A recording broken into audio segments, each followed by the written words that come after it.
I've been red-pilled. No, wait, which is the one that makes you woke? Because I took the opposite of that, so I'd sleep better. Okay. This is the part where I do that creepy stare into the camera so I can make a good timestamp for when I edit this later. And I'm not trying to hit on you. I'm not trying to hypnotize you at all. You are getting sleepy. Your pants are getting heavy. Okay.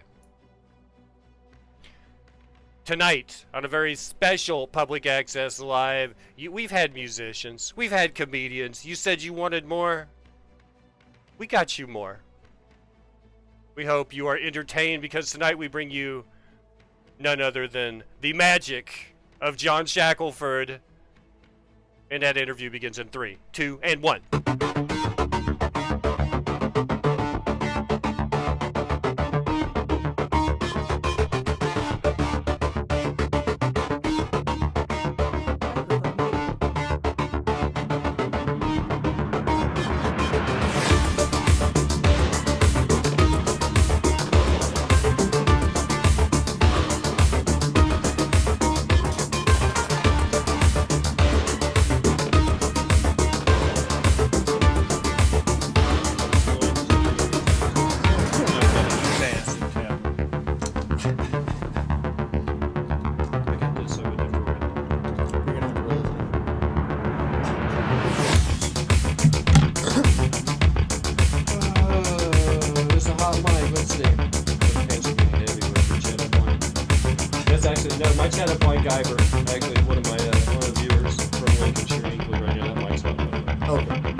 Welcome to Public Access Live, your window into my window. Tonight's guest is none other than John Shackelford. Good to see you. It's good. I'm glad you're here. Let's see. My pants are getting heavy. Was that your chat up line? My actual chat up line was, hey, maybe we could discuss this back in my trousers. That was actually my chat up line. It was a good guess. It's a good guess. How do you start? Do you start by seeing someone and go, that's amazing, and then when you see that it was just a mechanical nature of a trick, you're like, I want to devote a lot of time to learning how to do that? I think it's different for everybody. For me, I fell in love with Lance Burton. He's big magic tricks. Yeah, and I do none of that. Zero. I saw him getting buried alive on a TV special that they were doing about Houdini. Right. So he was recreating the buried alive illusion. And I guess watching the buried alive made me feel like I wanted to do this for the rest of my life. What's a good starting point? Collapsibles, foam, balls, cards. I think that's different for everybody too. I think it kind of depends on what your wheelhouse is going to be like. I'm very proficient with cards. That's kind of my thing. But I also do all sorts of other stuff. So as someone who doesn't have any idea about magic at all, but just what I've read. Card magic would be pretty easy. Is there, what I've read so far is there's like 7 mechanics to most tricks. And if you learn those mechanics, you can do most slides. Yeah, most slides. Definitely, not definitely tricks, have but slides. We'll just stay in that realm. You definitely have a core group of fundamentals that you'll have to learn, like a double lift, for instance, or a pass. And that's basically you're training dexterity. For sure. 100%. Okay. 100%. I'm happy to show you some of that stuff too at some point. Okay. Like walk you through some mechanics of something. I don't mind at all. So the time invested in just getting the dexterity to be able to do it. Oh, thank you for that. Mama Bear, thank you so much for that subscription. Thanks, Mama Bear. 8 months in a row. 8 months in a row. Nice. I don't know. Love your face too. I don't know the name. I'm sorry. So the I'm vulnerable. Somebody's been subscribed for 8 months, and I'm like, I don't have a big channel. Yeah. I'm not losing people in the mix. Yeah. You know, I know everybody that's subbed to the channel. So, Mr. Shackelford, David Copperfield made the Statue of Liberty disappear. Could you make my mother-in-law vanish? Could. I probably could. I can think of 2 reasons. Obviously, number one, David Copperfield really didn't make anything disappear. He just made it where you couldn't see it for a period of time. And of course, your mother is bigger than the Statue of Liberty, so that's impossible, Guyver. Damn. It's impossible. Damn. From America to you. Wow. That's a transatlantic slam. Burn. Damn. Okay. So let's say because you have a background in it, because I'm not even gonna begin to try to, hey, could you show us how? No, For sure. I don't care. For sure. I love that. It makes me feel like that's amazing. Yeah. I don't want to see the man behind the curtain. Yeah. But when you see someone do a trick, do you go, okay, that's took him hundreds of hours? Sometimes. So like the problem, once you go down that rabbit hole, once you take the blue pill, as you said, whenever you go down that rabbit hole, you start learning everything. Like so if you just take card magic, all the fundamentals of everything in magic is right there within card magic. Even going up to large scale illusions, there's card tricks that can replicate apparatus and stuff like that that's used in those types of illusions. But also like the fundamentals, learning misdirection, audience management, the sleight of hand itself, all that kind of stuff. Card magic is a great way to start. The coin magic is a great way to start as well, just building up that dexterity, working with smaller objects. When I opened for you, it's been like 2 years probably. Yeah, something like that. Yeah. As a matter of fact, I think it's just been like 2 years ago. Yeah. Did the show at Giggle. Yep. You were doing predictive. Mm-hmm. Yep. I don't remember you doing a lot of close-up magic. I remember you doing a couple of little misdirections. Yeah. So like my primary focus is they call me a general practitioner. Okay. So what that means is I kind of dabble in a little bit of everything within magic. Card magic is kind of my base, what I've built everything off of, and I don't really know why. I think maybe it's just because card magic is really prevalent. Like there's lots of it out there. And you can always have a deck of cards on you. For sure.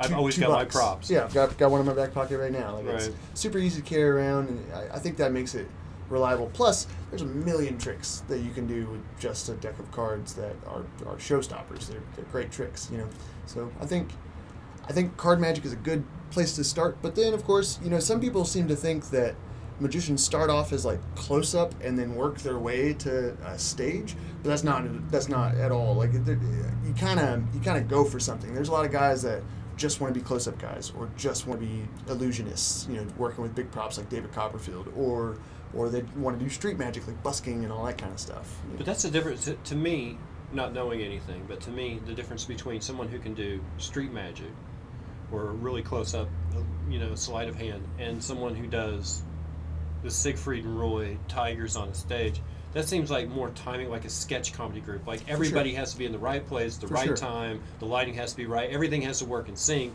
Yeah. Whereas street guy's more like a stand-up who just has his bag of jokes and here we go. I agree with that 110%. I feel like in a large illusion show, you've got a lot of cogs going. You got assistants, you've got lighting guys, sound guys, you've got maybe for Copperfield at least, he's got people running cameras live. And an animal wrangler. Yeah, animal wranglers. If you work with the white tigers, I'm not going to mention any names. You got to have EMS on site. That's a great one. You know what? I'm going to ask you a question, and you can answer if you want. Like I said, I don't want you giving too much away.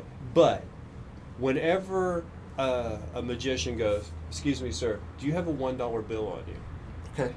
Is that strictly for the misdirection? Because every time a magician says that, the person in the audience rolls their eyes and looks away, and it's like, this is the perfect opportunity to mess with them right now, because every time you ask for money, they're like, oh God. You're like, all right, I'm going to switch your cards on you now. For sure. I think anytime you can ask a good question or to phrase something as a joke, I think both of those can be used very well as misdirection. Like, I think making you laugh, I mean, that is the best time to slide something right under you. Do you use the one person on stage, the volunteer from the audience? Are they a conduit for the rest of the audience? Yes, 100%. I try to use them as an amplifier. Okay, because it's like the guys in the back can't see close-up magic. Right. So you're depending on that person to be amazed enough to project that to the audience. Kind of, yeah. So the guy in the back's like, hey, they're amazed. I'm amazed. Yeah. So I think the person on, so let's assume that I'm doing something smaller. I try to, whenever I'm doing my stand-up work, I try to use props that are relatively visible in most of the rooms that I'm in. Some rooms are, like Giggles, for instance, was kind of a weird room. You had, Very some tall stuff going back there, stage tall just- stage there. Yeah, like a stripper pervert row. Yeah. Around the Yeah, edge. it was Like, weird. I kept expecting a couple of those Yeah. people to like tip me dollars while Yeah. telling jokes. It's Yeah. weird It's stage. definitely weird. But I think you gotta have the right material, obviously, for your venue. If you're doing a stand-up kind of thing, doing card tricks on stage the whole time probably isn't going to work So when really you, well. Did you scout the place? Like Giggles, for example, did you go there and go, okay, card tricks aren't going to work tonight, I better go for the briefcase with the envelope in it? No, I actually I gear most of my work, most of what I book is stand-up kind of stuff. Most of what I post is close-up visual stuff. I try to keep it that way because people like watching the visual stuff. Kind of messes with my branding a little bit. That's a great. If you guys, okay, John Shack Magic on Facebook. Okay, so he posts these little short videos, and probably the best compliment I can give you is people's reaction where they go, "This has been edited." Yep. And you're like, "It hasn't," and thank you. Yep, those are my favorite. I did this thing where I made an airhead disappear. Yeah. And some guy commented, he's like, "It's fucking fake," and I'm like, "What's a magic trick?" So I get that. They're all fake. Yeah, I mean, 100%. But there's no editing. I don't do any editing in any sort of my videos. Not for magical effect. I am learning editing, but that's purely just because I'm trying If to get you better see at his making head videos. float away, that's editing. Yeah, for sure. But If you see the card change color, no. yeah, like No. I can do things with a regular deck of cards that would make you think that I'm using CGI in real life. So why would you not want to use that on video? That's probably one of the best effects I think I've seen in the past 10 or 15 years is the guys who do the swipe. Yeah. And it's like, oh, it's King of Hearts. Oh, it's the Ace of Clubs. And they do Yeah. the half and they lift their hand and it's that perfect blend in the middle. And you're like, Yeah. okay, that's probably one. And there was like one guy, I think he was from Mexico, and he had like these weird, like custom backs to cards. They're not like your basic bicycle deck. And he would like blend those with the faces of That's the cool. cards and stuff. And I'm like, that's probably the neatest. Whoever invented that is probably sitting back pretty good right now because that's kind of a staple now. Yeah, you'd be surprised. Magic, selling magic tricks to other magicians is not a very lucrative market. Really? It's not. So here's the thing. You've got maybe 1 million magicians, let's say. I would say it's like total. That's probably the cap. Okay. It's probably about that. I don't think there's more. There's probably 900,000 of them in Hong Kong. Yeah, for sure. And the other 100,000 are just spread over For the sure. earth. For sure. Chinese know magic. Yeah, they're good. Most of them are amazing. So that's another thing that's weird about the United States is we start in like primary education and all that kind of stuff, and like we don't really learn anything that gears us for the rest of our lives, in my opinion. It's all facts and books. Yeah, I mean, I don't need algebra anymore. You know what I mean? I haven't used it since high school. Not really, at least. But anyway, it's neither here nor there. In China, things like that, they start you off learning your occupation, from a really young age. So you be like 7, 8 years old, and you go into like almost a VOTEC. And they do have, in China, they do have vocational schools for circus kind of entertainers. And you can literally take that up as a vocation. It's not like family. Yeah, like family businesses kind of thing. And yeah, for sure. And they have schools for it in China as well. Is that, I can't remember if it's China or Japan. Where do they do the quick change maps? That's actually... Is that a Chinese practice? It mainly comes from China and Japan, yeah. Kind of both of them. Yeah. It's stunning. Yeah, I love that stuff for sure. Okay, Mama Bear, it's Mrs. East. Joe, I'm sorry. I didn't know you rebranded. All right. Thank you for that resub, Mama Bear. 8 months. It's amazing. Okay, thank you for the shout out for that Guyver. Let's get caught up. Thank you for the biddies last night. Okay, Mr. Shackelford, are you inspired by Dynamo? I like Dynamo. I think he's good. Do you see like people like, let's just Chris Angel, Yeah. like there's certain people that I think are taking classic sleight of hand or illusion and doing old tricks but giving it a new coat of paint. Right. That's kind of how Which all I think magic is. which I think Shin Lim is. Correct. And then you have people like Chris Angel that think they have to, if they add the Penn and Teller blood and gore element, or this a certain element of sensationalism. Yeah. Like, it's not just the I just fooled you 3 inches from your face. Yeah. I want you to think that a car hit me. Yeah. Like, which way do you go as far as raising the game of magic for the next 50 years? So as an entertainment source. Gotcha. So we kind of touched base on this a minute ago, but I do believe that magic could be open source and it'd be okay. I think if you want to learn how to draw or do any sort of art or anything like that, you can go and get that information. Like, obviously you need to have talent and put in the time and practice and stuff, but if you wanted to learn how to do it, you could go find the information relatively easily. Magic's not quite the same way. Most people don't really know that magic has like a marketplace where you can go and buy magic tricks or buy magic books or DVDs or whatever, just like any other marketplace. Most people don't really think of it like that, and I think if more people were putting secrets out there for free just for people to stumble upon or seek out if they wanted to, I think that'll actually raise the bar itself, because then we get rid of, in my opinion, some of these things that maybe have been overdone. Kind of like you said with magicians doing rehashes of routines and stuff. Maybe we get lucky, and if everybody knows the secrets to how to do a pass, let's say, if everybody just knows it's coming, I think that's going to force magicians to have to come up with better things, or disguise methods better. It may not even be a better method. It could just be a better disguising of that method. Right. And I think that's also different for everyone. I've got probably more chops than somebody that has only been in it for 5 years. Do you, Mr. Shackelford? Okay. Are there any magicians that you are overwhelmed by? Is there one that blows you away? Thank you so much. Honestly, David Copperfield is still one of the most prolific magicians I've ever seen. I just saw the show 2016, so 3 years ago. Actually, almost exactly 3 years ago to this month. And he makes a spaceship appear, like a UFO, a giant 20 foot across, huge. I'm hitting your lights. But it's massive UFO, and it floats over the audience all the way to the back of the room, comes back, and then it vanishes, right? He also does like a 30-minute bit, all with an animatronic alien, and the animatronics of that alien, like, he makes it appear in the middle of the audience from an empty box that's been examined, all this kind of stuff. But that alien itself is magic to me, just because I understand that it's got to be like heavy in electronics and stuff, and I think it's just amazing the thought process behind it and some of that stuff. I'm going to ask you. Don't want to. Go ahead. But I'm going to ask you. Do you think David Blaine is the devil asking for a friend? Not at all. Not at all. Not there at you go. Stop asking. The guy does have everybody, it depends on what era you live in. In the 1970s, everybody could have swore Gene Simmons, the bass player for Kiss, was the devil. Yeah. Because his tongue was long, and he had prop blood, like the 80s Schwarzenegger movie prop blood, the real bright red stuff, and everything. It's like, that's not even right. 500 years ago, I would have been stabbed for doing card tricks.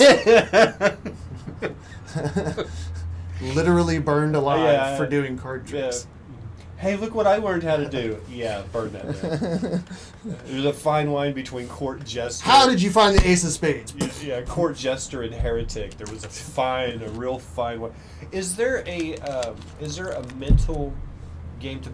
So I'm assuming that as a magician, there's a mental game to where you have to disguise something to fool someone else. There's that mental game. But as far as learning the trick, is there a lot of mental stress in learning? I wouldn't say so. It also depends on what you're learning, because there are things that are very mentally strenuous, in my opinion, to learn, like small secret, a memorized deck. Okay, so obviously that would be an entire deck of cards that from 1 to 52 what the order of that deck is. Wow. But just by memory. So if somebody calls 37, you could 4 of clubs, whatever. So is that a preload, or is that? So there's ways to get into it. You could do a deck switch. You could do false shuffles. You could The guys who are super impressive that'll sit there and just be like, they'll just shuffle, and they'll go, all right, 27th card from the top is a blam, and they just like count them out, and there's that card. Are those guys legit up here, or did they break out the deck that had the 27th card? Was that? So most gambling with cards, or most Magic with cards, actually comes from the gambling world. Right. So like mucking, all that kind of stuff. Like dealing off the bottom. For sure, all of that stuff pretty much comes from the gambling world. From con men, yeah. Yeah, for sure. And maybe that's why Magic gets a bad rep too. Because Magic doesn't get a bad rep. Sometimes it does. Some people feel stupid by it, right? So some people feel like I'm trying to trick them, and I'm really not necessarily trying to trick them. Like, I want to show them magic, yes, but I don't look at that as like I'm trying to pull one over on you or something. Right. I look at that more as I'm trying to give you a moment that you can't exactly explain. Yeah, I think there's something of value there. In the state that we live in, when they start going, hey, now, and you're like, is he mad? Is he mad I just did magic in front of him? I'm going to go over here now. It's awful. That is the least gratifying experience for me ever. I used to work restaurants, right? So I'd go table to table, and I would just do magic for like 5 minutes at a time at each table. And I was like 16 at the time. I would say even at that time I had pretty good chops, right? But I didn't have the mental fortitude to deal with rejection. So anytime pretty much walking up to a table, there's almost always hesitation, right? You're meeting a stranger, and I'm asking you if you want to see a magic trick, and you're like, I don't know what that is, because 90% of people that I meet have never seen magic in person. Right. They've only seen videos and stuff. So seeing magic in person is also very different for most people. It's kind of, I feel like some people are afraid of it. Some people are really excited about it. Some people think it's childish. Some people think maybe it's trivial in general. Like, I've met people that don't like it just because they feel like it's all tricks. They don't want to be tricked. Right. That kind of thing. There's other people that enjoy being, like you enjoy being tricked, and you don't want to know the methods. And I'm trying to force methods on you just because I feel like it should be open source. Well, no. I think most people's probably their interaction with magic probably hits on two levels. Number one, whatever they see on television, or YouTube. Something they see other people enjoying on a live performance. Yeah, for sure. Or the kid following around the rose lady at the bar that's biting off the top of the quarter to impress girls. Yeah. You know what I mean? Yeah, that's kind of how I started. You know that creep? Yeah, pretty much me. Have you ever used a magic trick as a way to pick up some... Speaking of segue, have you ever used a magic trick? By the way, if you guys really think that magicians are at the bottom of the barrel, he's also a comedian. Like double the fuck. That's like 2 pairs of dirty underwear right there. That's, let's see. Have you ever used a magic trick as a way to pick up someone you are interested in dating? 100%. 100%. 100%. So that used to be my pastime. I do this trick that I call sleight of cock. And it's a little bit more tame than it sounds, but it gives me the opportunity to just say to someone that was sleight of cock. And then it kind of goes down the rabbit hole. It shows that I'm good with my hands as well. Hands. You heard it here first.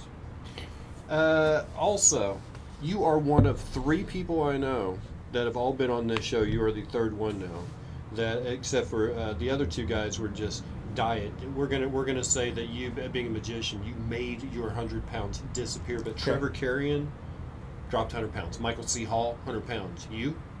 I have 155. 155 pounds. I still have the belly. Did any of that? Does any of the discipline that you use for doing slides and stuff, does that come in handy when you're like... It does now, maybe. Well, I mean, plus he also quit smoking. Here's the thing. When I quit smoking, it wasn't because I hated the smell, hated the taste. I was ready to quit. Me too. Right? I'm done with this. This stinks. I don't want it anymore. And it's robbing me like $1,000 a month, pretty much, in cigarettes. So I'm done with this. But what I couldn't replace was the 5 minutes of alone time. True. Because once it's like, I'm going to go outside for a smoke, and then nobody follows you, and you're like, I've got... Man, us non-smokers should get fucking fresh air breaks. I get time just to myself, and nobody's going to... The worst feeling is when you're like, I'm going to go outside for a smoke, and somebody goes, I'll join you, and you're like... You know what I mean? But I didn't have cards to play with. Did that help in any way from the 155-pound weight loss to the quitting smoking? Did having a deck of cards in your hand, did that help you? I think so. Because I would have loved to have had something. I think so. So I was 14 years old and weighed 305 pounds. Okay. Wait, 14? 14 years old. I'm now 28, so it's 14 years later. Okay. But so I was 305 pounds at 14. Most of that was because I have a very addictive personality. So me, being the kid that I was, I started doing magic real young. So I would pretty much hold myself up in a room and practice magic tricks all day. I didn't have any sort of social life. I didn't have my first real girlfriend until I was 15. So like most of that was just because I just didn't have the courage, didn't have the confidence in myself. And magic was kind of my way to break that mold. I moved from Shawnee, Oklahoma to Del City, Oklahoma. So it's not like a huge change, but it was enough of a culture shock for me to not know anybody, be this 305-pound kid in a 305-pound new kid. School, yeah, exactly. Yeah. School, nobody else knew who I was. I shopped at Kmart at the time because that's what we had in Shawnee, right? Yeah. So they had a brand called British Knights. I remember BKs. Yep. Yeah. So I had shoes, British Knight shoes, that had giant BKs on the side of them. Of course. And I'm going to Del City High School, which apparently has a nice blood population. And BK is blood killers. Correct. And so, so I'm a 305-pound white kid. Butterball. I looked like Andy Milonakis, like just fat fuck. And did fucking card tricks, and everybody thought it was stupid before I started showing them tricks, right? Because I have chops. I have really good close-up chops. I'll show you. But he said it 3 times. You know we're gonna make him show us. Got fucking chops, guys. But so I was getting picked on all the time, and then I started doing magic tricks, right? And then people would gather around in the commons. I'd get like 90 people surrounding me in the commons, and then I'd do something crazy, and then it'd explode out. People thought we were fighting. I got stopped by the principals every single day for doing magic tricks, and then I got banned by our senior principal for doing magic tricks, right? So then I got into soccer because I was 305 pounds. I wanted to lose weight. I was determined at that point, so I got into soccer to try. Okay. So running 2 hours a day let me lose a little bit of weight. Hi. Come here, baby. Everybody loves Rosie. But I was running 2 hours a day, 5 days a week, at that weight. Mm-hmm. So I ended up losing 100 pounds really fast in about 9 weeks. You lost 100 pounds in 9 weeks? Whenever I was 14, yeah. From just running from soccer training? Correct. We would run literally for 2 hours a day, 5 days a week. So I was working out a lot. I ended up pulling my abdomen from the workouts that we were doing because my body wasn't 2.5 months. That is magical. Yeah. But then I kind of stayed steady. I would go between like 250 and 200 pounds pretty steady, just back and forth all through my life. And then I made a decision last year to make some changes in my life and try to break some bad habits that I had. So one of them was I kind of tried to break my relationship with food. And the way I did that was doing intermittent fasting. So that way I could basically only eat whenever I really needed it, as opposed to just eating because that's what I do out of boredom or whatever. So I try to redirect my boredom now to other stuff, like writing and practicing magic. And will the way that you've trained yourself to not commit to food the way some people do? Like, I'm committed to food. Yeah. I'm very non-committed. I eat sometimes when I'm not hungry. I would say that's a food commitment. For sure. Will that help you in anything? Do you ever plan on doing like Blaine style, buried alive kind of things where you would go long periods of time? People are like, that's amazing, but it's like, he's done that for a while. Yeah, I've made jokes about doing like publicity stunts and stuff like that. Is that what you see that as? Yes, as PR rather than magic? 100%. I feel I could go a long time without eating as well. I go most days, like, eat maybe once a day if I feel it. Sometimes I don't even do that. Sometimes I just forget to eat in a whole day. I feel like I've prepped for it. I could go without eating for a long time. Did you get banned for magic or the 3-card gambling? I've always wished that I could cheat at one of these casinos that we've got out here. Like, Let me they ask don't let you you touch this. the cards though. When you see something really amazing, knowing a handful of mechanics yourself, Mhm. and you see something really amazing that blows your mind, are you tempted to want to learn how they did it, or Always. always you Always. never want to leave it just? I just want to remember what I felt like when the punchline, because Yeah. magic to me is like a joke. There's a premise, there's a setup, there's a punchline. I agree. And whenever it happens, I just want to remember that moment. I don't want to learn how it was made. Yeah. So I think something that's interesting for me is I really love method. That's one thing about magic that I truly love.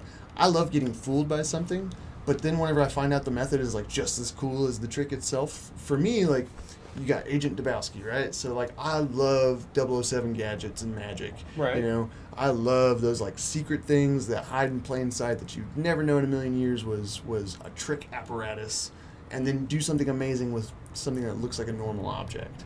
I've been fooled so many times by stuff like that, and I feel like, again, kind of coming back to that open source magic thing, I feel like if everybody just kind of knew the secrets to stuff, more stuff is probably going to come out to fool me.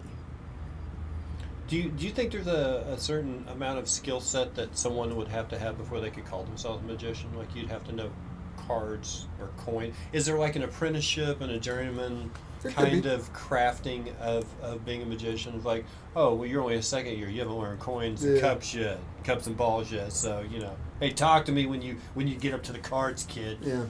So I think there's a little bit of a hierarchy, but I think most of it is self-policed. I think most of it's just magicians being snobs, right? Okay, but you said they're creating a joke, creating a trick doesn't pay that well. So wouldn't you be protective of the tricks that you create? For sure, 100%. And I don't want to teach other people's stuff, and that's not my goal. And I think if they want to have it out as a product, I think that's their call. I just released on YouTube a series of tutorials on how to disassemble and reassemble a playing card to make your own trick playing cards, right? So I released a 3-part tutorial series on how to do that, and lots of magicians did not like that I did that. But then other magicians thought it was cool because they learned something out of it that they didn't know before. So I don't know. I think there's a gray area right now with magic secrets being revealed, and some magicians not wanting it, and some magicians being for it. Do you watch that show that tries to fool Penn and Teller, and does anything on that show intrigue you? Yes, I love the show. I think it does a lot of good things for magic. Think the backstories, Yeah. like some tricks you've seen on other shows, and then you're like, oh, that's the guy who made that. Like like the one that shuffles and the writing is on the side of the Yep. deck. And that's the guy who's actually created that trick, and it's like, oh. Yeah, for sure. And then in your mind, you're like, oh, well, I've seen other guys use that. I bet he's doing pretty well for himself. And then you get John on the show who's like, nope, they don't make jack. You're like, oh, damn it. Not for selling magic. Generally, you have to kind of be a big name to make money selling your tricks. If you are selling a trick that, say, Burton or Copperfield, or you make one of theirs, yeah, that's a different story. You get a cut or something. For sure. So I have a friend.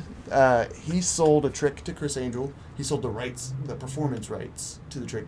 So whenever you create something as a magician, just like you would as a comedian, you have intellectual property now.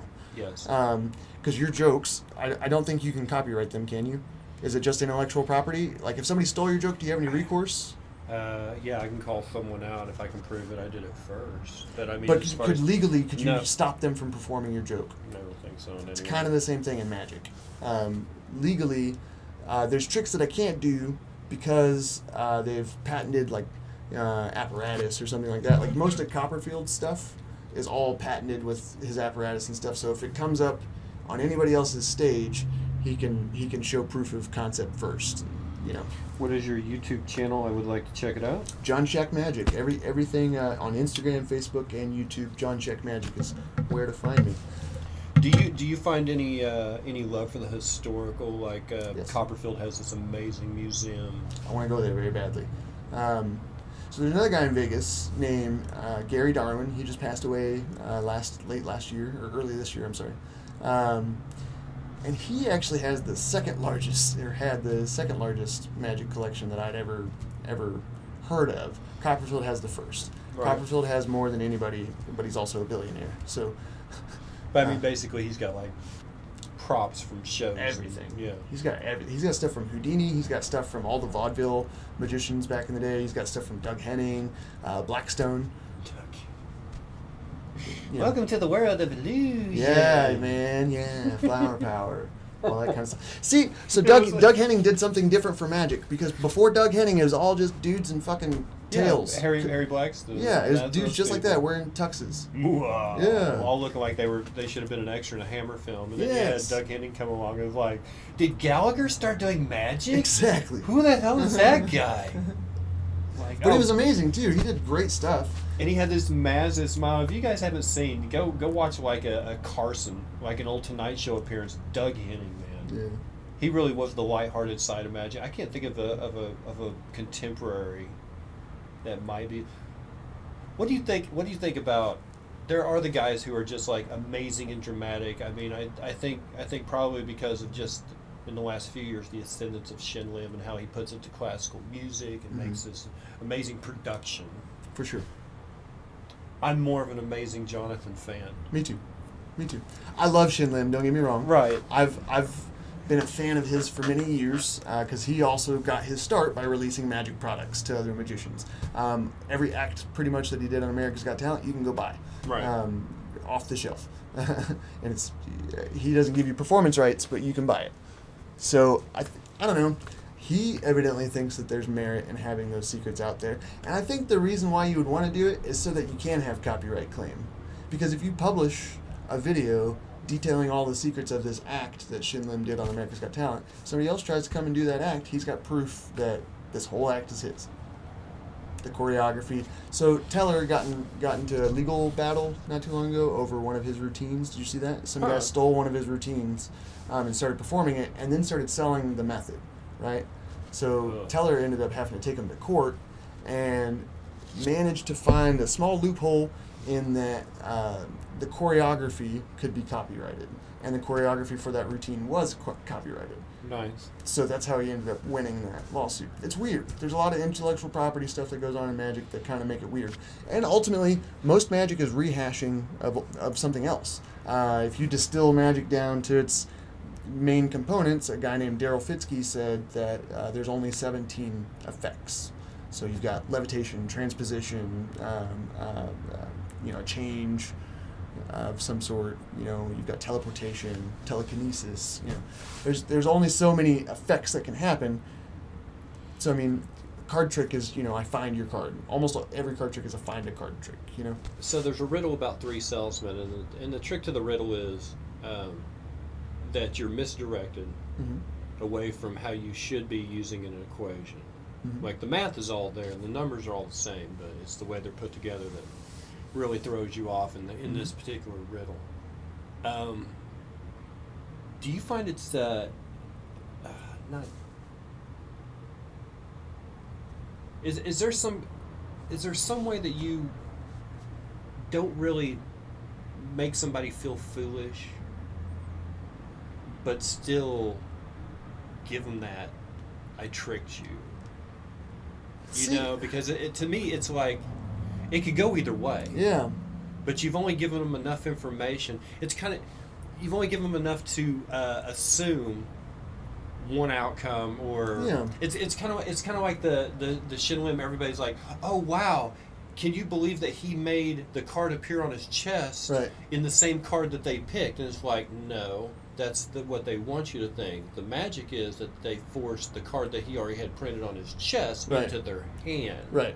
But they've misdirected and they've put it in a riddle where they give you the information, but they've steered you away from what should be logical in your perception without making you feel like a dummy. I think that's what magic is to trick somebody without making them feel foolish, right? I don't ever want that from any, like, I've had hecklers, right, whenever I've done... At a magic show? Of course. Magic hecklers? Of course, and I've bombed.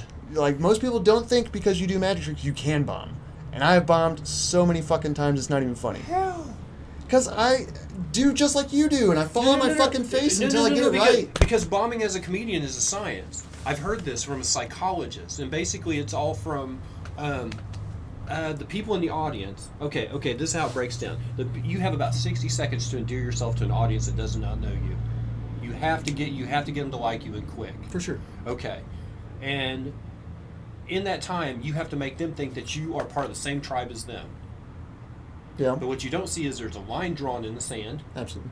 And if you cross that line, then that's when they know you're not part of the same tribe as them, and that's when you bomb. Yeah.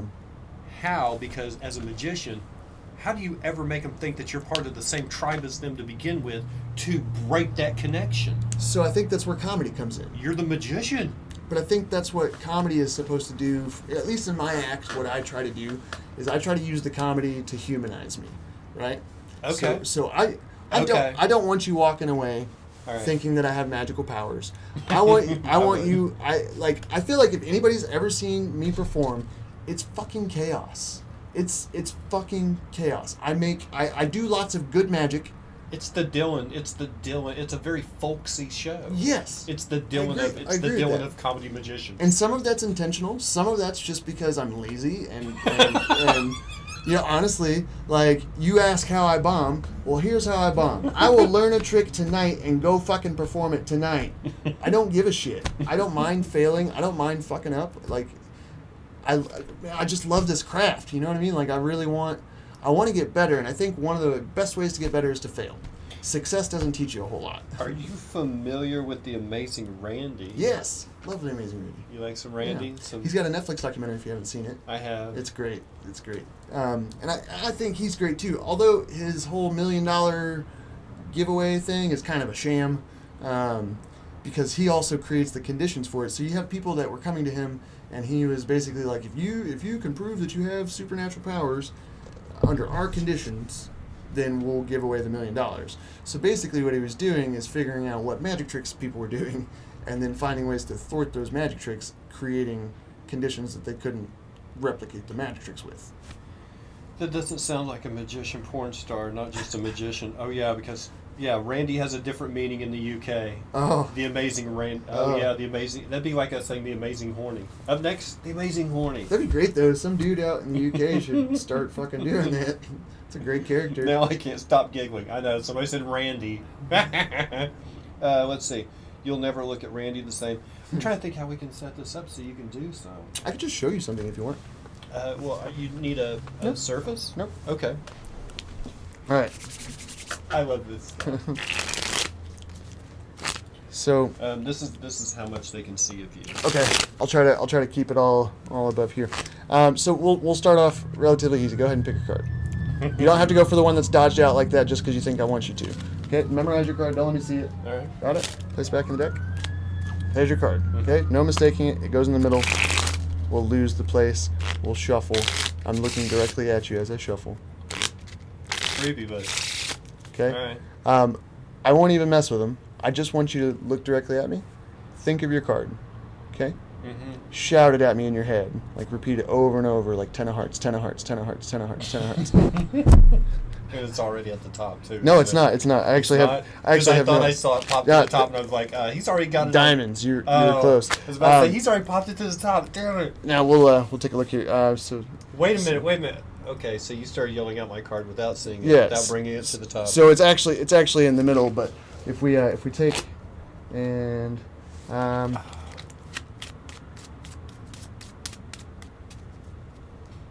something?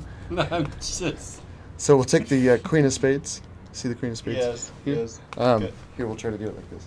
So you can see that, okay? Yeah. And change that to your card. And you were talking about the wave thing. Check your pocket. Hi, Pop. I'm just fucking with you. That would have been really good. That would have been too legit. I don't know. I'm still stuck. I mean, that's mechanical, but I'm still like, wait a minute. How did he know? Because he called my card out. Yeah, I don't have an answer for that one. You want to see something else? Well, yeah. So cards is definitely my specialty. Oh, you remember I told you I was going to show you here. Pick another card. Choose wisely. Got it? Mm-hmm. Okay. Place it back. So your card. Now, we won't even do any shuffles or anything. The spot there, we'll leave it alone like that. Give it shuffles. And cuts. Did you see it? Bam! Your card. No, John, don't lie to me. it's not it. Don't fucking lie to me, John. Okay. Just We'll fix it. There we go. Okay, so we'll go on the deck face up this time. So we see it there face up. If we jump like that. that's a So did you see it? yes. Okay. That's a smooth. I'll show it to other people too, but first we'll do the ace of spades there, so you can see it on top. Yes. You can see it go in the middle.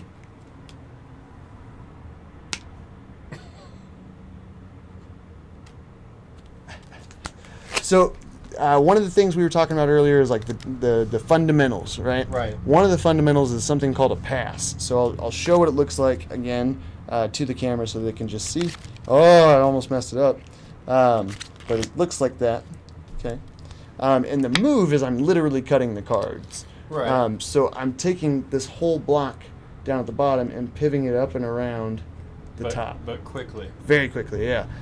So like that's one thing that requires a whole lot of dexterity is to be able to flick that around smoothly, get it And realigned. if you get that move down, that'll work for. Is that the same mechanic you're using for the when you bend the card to get it to? Nope. It's a different mechanic. Yeah.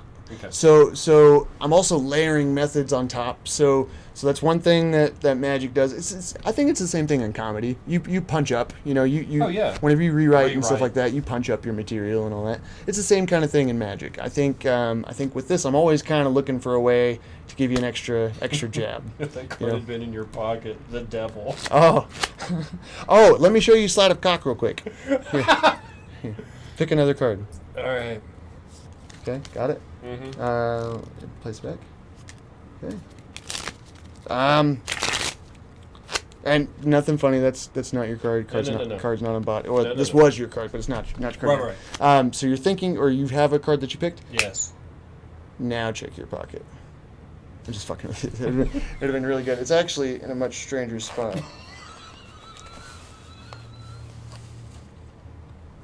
Six of clubs, anyone? Okay. And that's Sleight of Cock.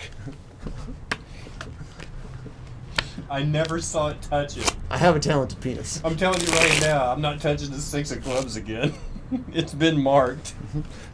Satan semen on it. Let's see. How big is your girlfriend's grin?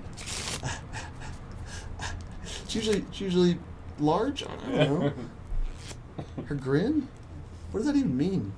That's some like UK lingo? Is this getting randy on me right now? Well, according to his shoe size, I don't think he's eligible to buy a Corvette. I don't think they would let him. I think there's a rule that applies in that situation. AJC, don't get laid, you're married. Yes, I know that. So, did you ever start with like the kid starter kit with the collapsible little foam balls? Yeah. You Yeah. learn your basic. Whenever I was 6 years old, I got my first Magic set. Really? I was 3 years old whenever I got interested in Magic. Suitcase of Magic? Yeah. Marshall Brodeen Magic set is actually what I had. It's this giant Magic kit, probably yay big, as I remember. And it came with like a Ken doll that was dressed in like a tuxedo to be. Is that your assistant? Yeah, pretty much. And the Ken doll was actually supposed to be the magician. Oh. So this Magic kit came with props that were like stage props miniaturized. Okay. Right? So you could put the magician in a box and put swords through the box and all that kind of stuff. Like they were big stage props, miniaturized, and then you had a Ken doll to work it all out. So my daughter has one of those kits. Yeah. Right? And you think it helps you figure stuff out, but like there's one that has a Rubik's cube, and you drop a messed up Rubik's cube in a box, and when you dump it out, it's already fixed because it has a sleeve that wraps over the top of it that oh look, it's fixed. Yeah. And then you like, oh well, that's that guy on that fooled the guys on Got Talent. Then you watch his, and it's like, wait a minute, his is twisted. Yeah, he's Like actually using real cubes. Yeah, that's a real cube. Yeah. Now I'm confused again because the 6-year-old's Magic kit didn't explain it good enough to me. Like, oh man! But some of them are really cool, like the coin in a box kind of thing, and I mean, I think there's good Magic in Magic kits. So, I think as far as opening up a kid's imagination. For sure. I 100% think that's probably the best lane for those magic. Because I don't think anybody is grabbing a magic kit and then going and doing a show with with those props. No. It wouldn't make any sense to do that.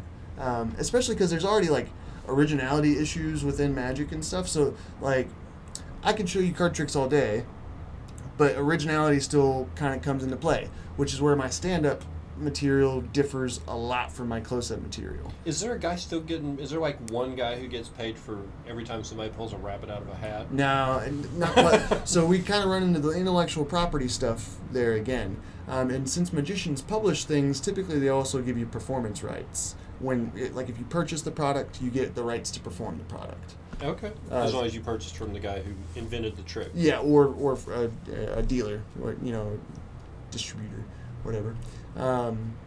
So there's still gray area there because some people will release products and then they don't give you performance rights at all.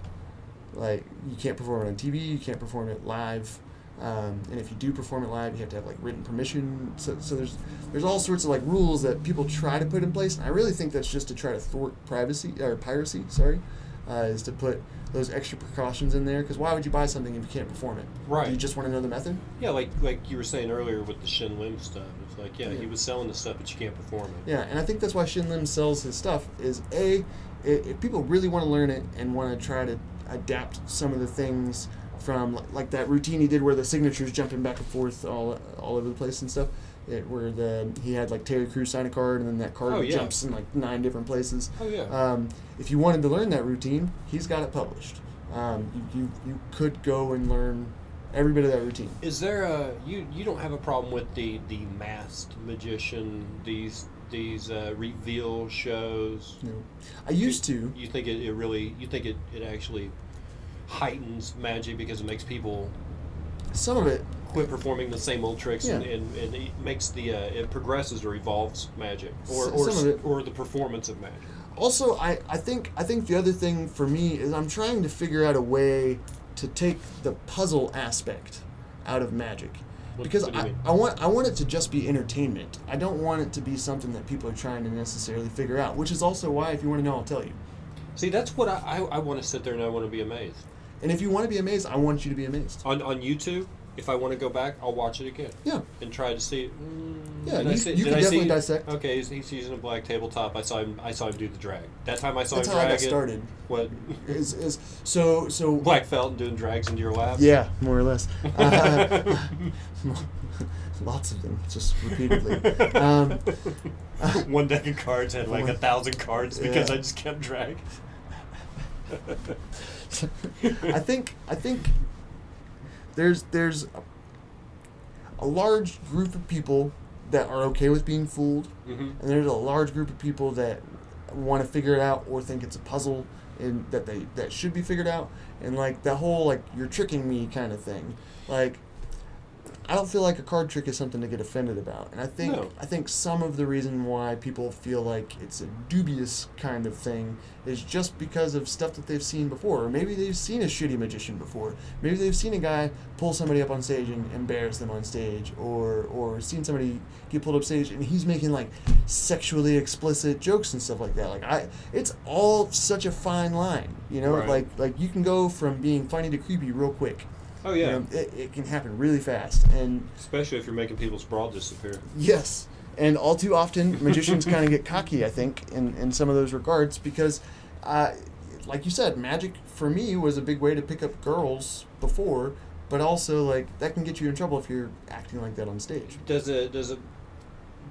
you take them with you everywhere? Pretty much.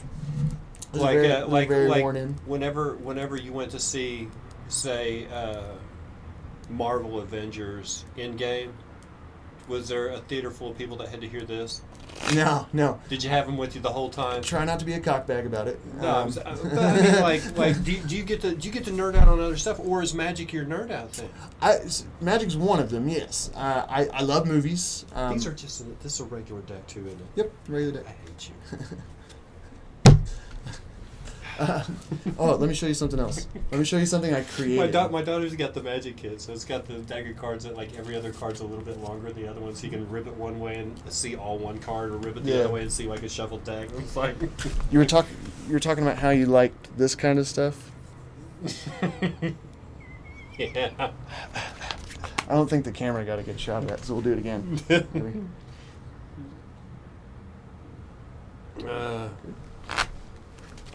But no, I try to be respectful of other people's space, and I think magicians have a lot of blind spots as well, because we spend a lot of time alone practicing stuff and not having social interactions. Delay. Let's see if I got it. Oh yeah, nailed it. Nailed it. Looks pretty. Okay, good. You guys got to see it too. But I feel like magicians end up we have a lot of weird quirks a lot of the times. Like if you go over to your magic shop over here, Top Hat Magic or whatever, that's around pretty close to here, off of Yale. Yeah. If you go in there, you can probably meet a handful of magicians that work there, and they're all going to have very different personalities. Just, people have different personalities. But I also feel like they have very different quirks, and I think some of that comes from just being alone a lot and practicing something alone. And is there a tie to, like, is there like a craft of carnies, like if you know card tricks, you probably know a little bit of juggling too, or I can juggle. I mean, how many different like crafts are tied together to? So I like to make things. Because you're a comedian. Yeah. I love comedy. Do a little bit of juggling, so you're akin to. I mean, you're tap dancing away from a vaudeville act. For sure. No, that's actually as honorable as I can think of in entertainment. I mean, guys that actually went out there and grounded out, traveled, and got on stage, did jokes, and laughed. Yeah. And see, I didn't know for the longest time that magic was kind of trivial to some people. To me, it was just the coolest thing ever. And I wanted so bad. It's like, that guy's not good enough to be a comedian, so he learned a couple of magic tricks. Exactly, and I think that's the wrong mentality. I look at it the other way, like, that guy's, because the comedians always look at it as like the magicians are the bottom feeders. Yes, and it's like, you can't do a card trick, but he can tell a joke. Yeah, and I think there's merit to both. You know what I mean? I feel like some of the things that I do, yes, I'm probably coasting by because of magic tricks and getting laughs, even whenever I'm not that funny. Do you have to make your own props? Yes. I pretty much make everything that I perform. Do you know like a level of carpentry or cabinetry building? Yep. I'm a maker at heart, so I love making. We were talking about like the open source of your programs and stuff like that. I love that kind of stuff. I've got Arduinos at home, which is just computer programming chips and stuff. I know I've got tools, so I know a little bit about using a lathe and a little bit about using a saw. But most of the stuff that you're going to make is for a single person's performance. You're not making like the magician plus assistant kind of size props. I could. I know how to. But I just don't. That's not really my thing. I don't really like box tricks. You said there was you could represent every stage trick in a card trick, right? Pretty much. So I showed you a little bit ago. So the one where you have the magician and the assistant, and the magician stands on top of the box and lifts the veil when it's the assistant there, and the magician's inside the box. Metamorphosis. Okay. Yeah. Okay. So let's try that. Let's try a metamorphosis trick real quick. We're gonna give you the queen there, and the joker. Okay. Makes for pretty solid. Okay. So let's start with the joker. If we put... Sorry, I fucked it all up. God damn it. I think it was low enough. Rewind. It was low. It was too low anyway. Yeah, that's good. It's real good. Okay, so we'll start with the joker. Hold out your hand. And we'll put the... Wait, I'm going to fuck this up all over... Never mind. I'm going to fuck this up. Okay, wait, I figured it out. Okay, we're going to start with the queen. We're going to start with the queen. Okay, so we have the queen of hearts and the joker. God if you're just tuning in, this is the comedy portion of the magic show.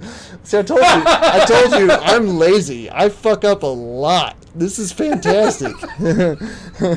All right, This is my career. So I'm just gonna believe him when he says he's put some in my hand. Yeah. Watch the queen. Okay, So queen. there's queen. We'll put it in Okay. your hand. Put your other hand on top of it. Okay. So now we need to take the joker. Mhm. Okay, and we need to put that on top, and then do some sort of magic wave, and then the queen jumps on top of your hand, just like that. Take a look inside your hand. Okay. Yes. And even with you messing up, I should have figured. But I. Did I still fool you? That's amazing. This one I knew. I knew when you put it in my hand, this was the Joker. Okay. Okay. It was whenever the one on top of my hand became the queen. I was like, because I thought I saw you show the Joker before you laid it down on top of my hand. Yeah. And it was like. It's the asshole move. That's the asshole move. That's the trick. That's the metamorphosis. So basically, these guys messing around like, hey, I bet I could do this with a dame on stage in a box. Yeah, more or less. I think most magic is some sort of progression of something that came from before it, more or less.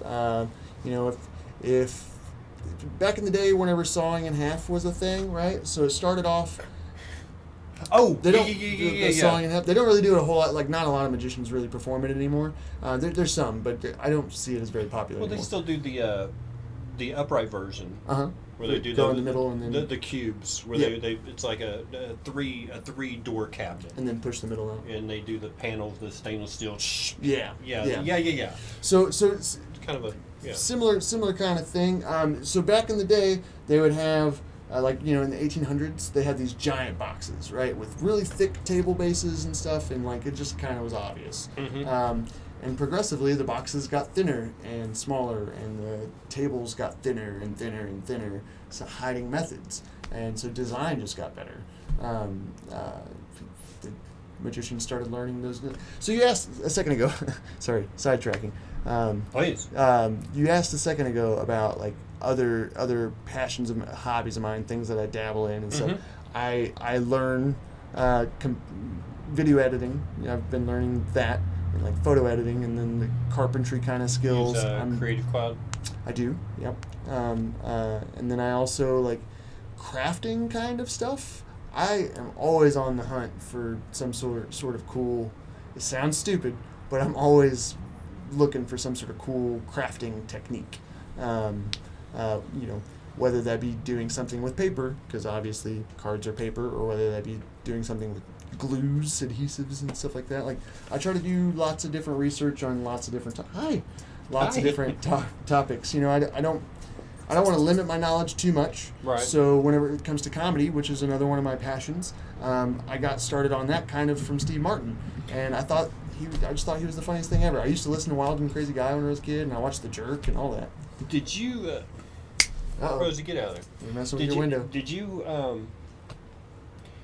Do you find it helps you if you are taking on stage, to have like the magic trick's not hitting?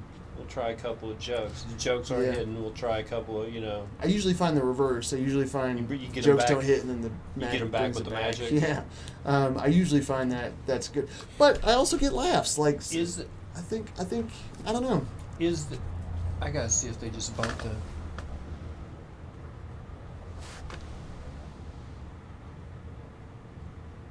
Dogs. Oh no. Is the doors opening up more for comedy, or not comedy, magic? I mean, because comedy's kind of opening up. I mean, there's mics open. Right now. There's mics everywhere, so you could always find a mic to get on. But as far as getting booked for John Shack Magic, I mean, it's kind of tough. Kind of. Is it still because of the economy? Is it still kind of a birthday bar mitzvah kind of market, or sometimes? So magic's weird. Magic, I think comedy does the same thing. Yeah, maybe not bar mitzvah. It's more common Jews than you believe in a think. different kind of magic. It's more common than you think. Oh yeah. There is money in mitzvahs. They don't ask for comedians. They have their own. Yeah, for sure. So I think comedy and magic are very similar in a lot of ways. Yeah. I think just like comedy, they both kind of have setups and punchlines and stuff like that. Because the magic part is my punchline. Comedy is magic of words. Correct, 100%. Yeah. And you are also finding ways to trip up logic. Yes. 100%. Like that's magic tricks. Misdirection. Correct, 100%. You are leading somebody down a path and then taking them a hard right. Non sequitur. Yeah. Yep. And you have to do that anymore, especially because nobody's surprised anymore. So you have to find ways to keep them on their toes. And one way to keep them on their toes is to tell them that 2 + 2 = 5 and then show them that, you know. Whenever you can find those loopholes, I think that's great. So with comedy, I think they both also fall out of favor kind of with like comedy's really popular right now. Magic's really popular right now. With Shin Lim having just won America's Got Talent twice and all that kind of stuff. Yeah. Magic and comedy are very popular right now. But also, 5 years ago, comedy clubs weren't really everywhere. Kind of like there's more popping up now. We're getting a new one in Oklahoma City and all that kind of stuff. Like I feel like there's more comedy clubs popping up again, kind of like it was in the 80s and 90s. Like I feel like there's a resurgence, and I feel like that same resurgence is happening with magic. I feel like it's really popular right now. So it makes it a little easier for me to book shows. Do you find if you do a certain style though that people automatically put you in a box like, oh, you do that trick, so yeah, I have to be really careful with my branding. You're like a Shin Lim, and you're like, no, I'm not. Yeah, I have to be really careful with my branding because I don't want to be the kid show guy. I don't. Right. I do kid shows every now and then, but that is not my thing. I do it because it makes me money. Right. Honestly. But it's kind of like everybody that bit off a quarter is like, oh, it's David Blaine. Yeah. Like, no, that guy's not a David Blaine. And see, that's the thing about magic too. We were talking about originality. Whoever popularized it might as well have created it. Because David Blaine did not create that biting quarter. Right. Right? You know, there was a guy I saw in Got Talent. It was the one with Howie. It was America's Got Talent. Mm-hmm. Okay, so I saw a guy get on there, and basically he just did, it wasn't a routine. Like Shin Lim has a routine. Yeah. This guy was just doing a collection of small tricks, Mm-hmm. right? So he did the, poured some salt. And, Smoothini. yes. That's his name. So you know who I'm talking Yeah, about. I do. He also did You said salt. He also did Jonathan's pin up the nose, Uh-huh. out the mouth trick. Uh-huh. And I'm like, that's a Jonathan. Yeah. But because, and Howie Mandel, who should have known because Howie was doing comedy clubs about the same time Jonathan was. Yeah. And he was still sitting there like, whoa! And I'm Yeah. like, even as a layman, I'm recognizing, okay, that's someone else's bit. Yeah. But if this guy's getting all the woo, then it's his, right? That's how people perceive it, I think. Yeah. So, like, I feel like it would go the same way with jokes and comedy and stuff. If somebody, maybe the delivery's slightly different or whatever, and they just manage to have wild success with a joke that you wrote, Mm-hmm. I feel like that's kind of the same thing. But also in comedy, I feel like imitation happens a lot in comedy as well. I feel like we all kind of find our paths, and then we end up hanging out with people that have similar paths, and then we kind of write similar material or come up with similar material or start performing similar material. I think that happens a lot. I could be wrong, but I see it happen in open mics in my area. Are there schools of magic? No, not really. It's starting to become a thing, but it's super rare. Are there historical schools of magic? Ish. Most of Magic Secrets is just kept in books that you can buy. I'm gonna. There's something that I notice whenever I watch Penn and Teller's Fools, and that is of the guys on stage that are trying to fool them. Most of them bow to Penn and Teller in one of two ways, and I just wondered if that was like some schools have ties. Yeah. That one of the ways they bow to the magicians in front of them is with the. Yeah, for sure. You see that a lot, and the other ways you see this. Yeah. And I'm like, is that two separate schools of magic? And I think is it's just that, preference. Is that their Masonic handshake? You know what I Yeah. mean? Because you see people do it, not just like once. Yeah. Like it's all the time. It's Yeah. like, wait a minute, that guy bows like the other guy, or that guy bows like this guy. They probably run in similar circles, or maybe they're imitating the same people. Because that happens a lot in Magic. So do you know who Darren Brown is? Yeah. So Dan Brown, he's got Netflix specials now, but prior to that, he was just a UK guy, and you can find him on YouTube. So I'm in an episode of Sherlock. Yeah, nice. So Dan Brown, he became really popular for doing these mentalism, mind reading stage shows. Yeah, predictive stuff. Yeah, and then next thing you know, a bunch of magicians started kind of following that path of trying to do full-on mind-reading acts. Right. Because mind reading is magic, just so we're clear. Psychics are magicians. None of that is. None of it is real. None of it's forced. I mean, forced maybe, yes. Because I could get you to say things. I've seen you do a predictive act. Mm-hmm. It's all just magic tricks. Right, but you go to a tarot reader. But I mean, they are doing magic tricks. But what you had written down on the envelope inside the briefcase mm-hmm. was already written down, and you just had to get people who volunteer to come to the conclusion that you've already come to. Yeah. Yeah. I lead you down the path. So the best magic as well happens in your own mind, right? So the whole time when you're sitting there going, he's not going to fool me. He's not going to fool me. And then you get fooled. You're like... Whenever you thought for a split second that card was in your pocket, you tricked yourself into thinking that I could pull that off. Yeah, totally. That was magic for you for that split second. Yeah. And then I told you I was lying and then ruined that fucking amazing Jonathan you. Do you like to be that guy? Kind of, yeah. Because I noticed when the show that we did together, I noticed there was a couple of setups there where you were like with and there's your card. Yeah. Like I noticed there was a couple of deliberate fails. Yeah, and I do that sometimes. So I have this bit that I do. Does it make you vulnerable to the audience? Does it make you I think so. In part of what you were talking about, the humanizing kind of thing. Yeah, you need to get them not to. Because you were talking about bombing as a magician. It's like, how do you bomb as a magician? They already think you're magic. I'll show you sometime. I'll come up here. But I never thought of you being able to, because as a magician, you're already magic. Yeah, you definitely have like that kind of win. But if you humanize yourself... But what if something fails? What if I follow process and I have some dickhead on stage trying to screw me up? Yeah, exactly. What if I fail on a live broadcast? You know what's bad though? He did mess up the trick, and I'm like, oh no. And then I still fooled him with it. And then he fooled me. And he fooled me anyway. Right in the brain. I think my favorite part about magic is giving those moments to other people. Those moments, because they're so fleeting, right? Right. So whenever I get fooled by something, my brain starts deconstructing immediately. And I only have to see it like one time to get on the right path usually. I get a little sad when I learn a new mechanic. I'm like, oh. Yeah. I get really excited because I try to think of ways I can use it. Right. Is there a direction that you are moving towards in magic, or is there a trick that you are working on that is going to be mind-blowing?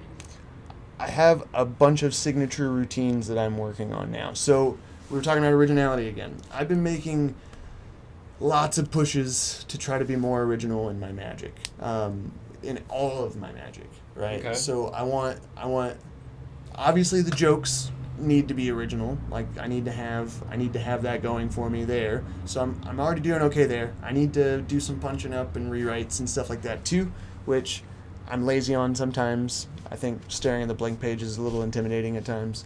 But I try really hard. The bulk of how I script and how I routine is literally just trying and failing. Like I'll get the gist of the mechanics down and then I'll go fuck it up. How do you plan for an audience member? Because everybody's different. I struggle with that all the time.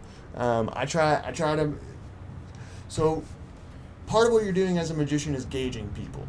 Yeah. Like 100% of the time, I'm watching your eye lines. I'm watching how you're carrying yourself. Are you going to be the dickhead that grabs the deck of cards out of my hands or tries to show me a trick because you know a magic trick, so you want to show the guy that's been doing it for 25 years your trick in the middle of me doing a magic? That's my least favorite. I don't mind watching you show me a magic trick. I think it's cool, and every now and then somebody has something really cool, but like it almost always happens like I'm showing you something, they're like, oh, let me show you this thing. I'm like, I think they're just excited, but at the same time I'm like, okay, well, let me finish this thing, and like got a little experience. You know, I think sometimes or the guy who thinks naturally because you're doing the trick for his girlfriend that some way you're trying to pick her up. Yeah, and because I am, but Because that's the whole reason you learn magic. That's why I learned how to play guitar, is to take your girlfriend from you. Yeah. So, you know, same thing. I can just easily make her disappear, That's the reappear at my house. 2-pound dog in the world. Good thing about dogs that size, though, in the wintertime, you don't get too cold because you just, like, open a window and they're, you know, bring them back in. It's great. What's like, do you set goals for yourself at all? 100%. Okay, so what is the goal that you're like, this is my dreams of my life are starting to intersect? Is it when magic pays all the bills and Kind of. and the day job is just kind of if you want to? I actually quit my day job a year ago. I thought I was still getting ads. Huh? I thought I was, because I follow you on social media. I thought I was still getting ads from the Nissan place. Oh. Not for me. Okay. Not for. I quit. Did you really? I quit October 13th of last year. So you're 100%. you're trying to live it right now. 100%. I travel. I'm doing Vegas in a couple days. We got you before Vegas. I leave Sunday for Vegas. Very nice. So I'm doing Vegas in a couple days. Go see John Shack Magic in Vegas. Yeah. I come immediately after I come back next week. I come back from Vegas, right? And then I have a show on Saturday night in Oklahoma City. So I was going to ask you, so where do you have to perform before you feel like you've made it in success? I perform at the House of Blues. Oh, he's going to go Vegas. perform in Vegas, so it's not the same as most people that come in here and go, oh, someday if I get to perform at the Brady or at the That would be cool. I'd love to do that.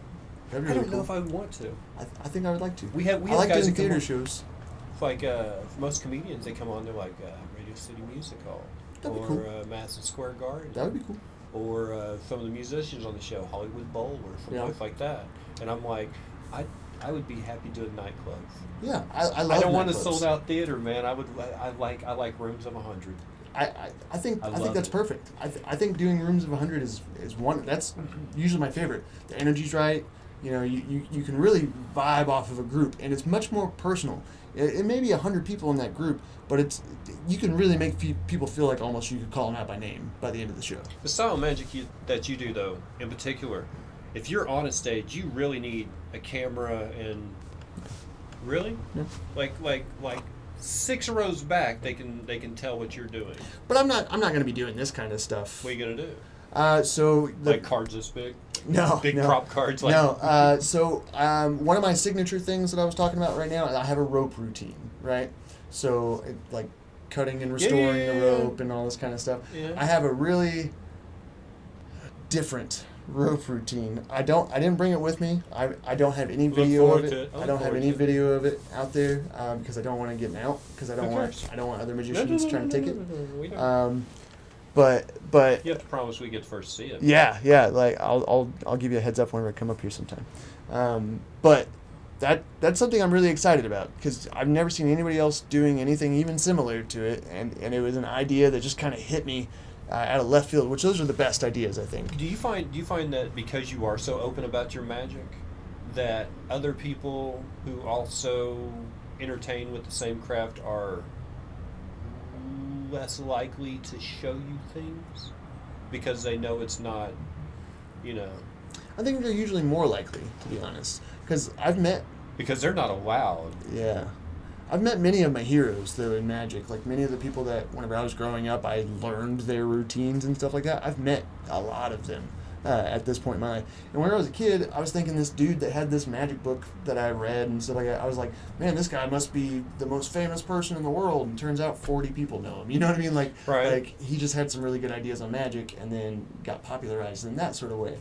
Because, again, there might only be 1 million magicians in the entire world. So a magician being famous, he's famous to like 10,000 people. Do you see your stock go up when Hollywood comes out with Now You See Me? Yeah, and I think that's a part of why magic is so popular right now. I think that's led to that progression.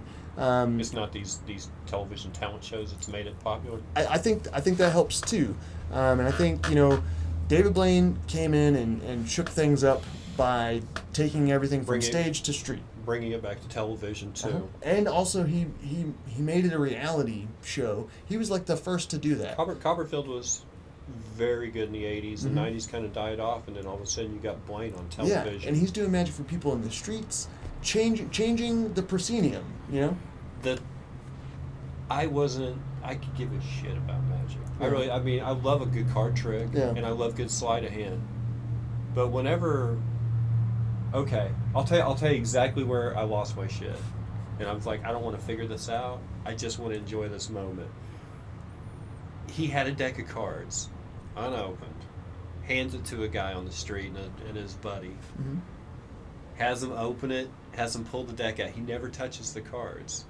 And has the guy like pick one out and sign it, and then hands David Blaine the deck of cards. He throws against a storefront, a plate glass window, and all the cards fall to the ground except the one the guy signed, and the guy goes to reach for it, and it's on the inside of the window. And at that moment, I was like, I don't even want to know how this works. Yeah. That's the fucking best thing I've ever seen in my life. I've seen the ones where somebody signs something. Oh, it's in your beer bottle. Oh, wow, that's amazing. No, there was something different about this trick. Yeah. It's a very impressive trick, for sure. I could spoil it for you. No. I won't. No, because I look at life like, do you know how digital sound is produced? No. Okay, so a sound wave looks like this. Mm-hmm. It's flowing, it's consistent. Digital sound is a collection of points along that wave, and when you connect the dots, it produces the wave, the sound wave, right? The thing about the digital sound is the event is smaller than the gaps between the events, but it still produces, but there are still gaps in there. And if you slid it way down, you would hear da da da da. You wouldn't hear da. You know what I mean? Yeah, interesting. And that's how I view magic. That what I'm seeing is the dots. Yeah. But the gaps between those dots, there's so much you don't see. For sure. And that to me is magical. For sure. How long would you say it takes you to write a joke? Like let's say you had a great idea today for a premise, and then you decided you're going to hash it out. I did yesterday. I wrote out a bit about deer Campbell's soup and deer spam. Okay. So I had an idea, a couple hours. So how long to polish it?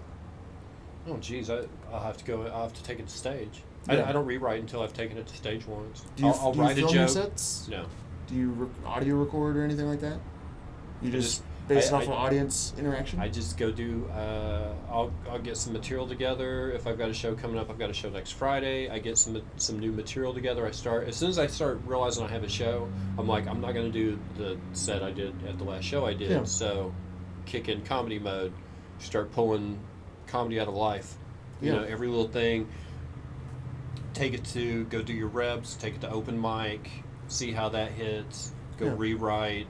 Take it back. Yeah. A couple of trips. Just real analog stuff. I don't really. I do very similar. I work very similarly, except for the writing side of things. I'm pretty bad about just sitting down to write. I kind of have to flesh it out.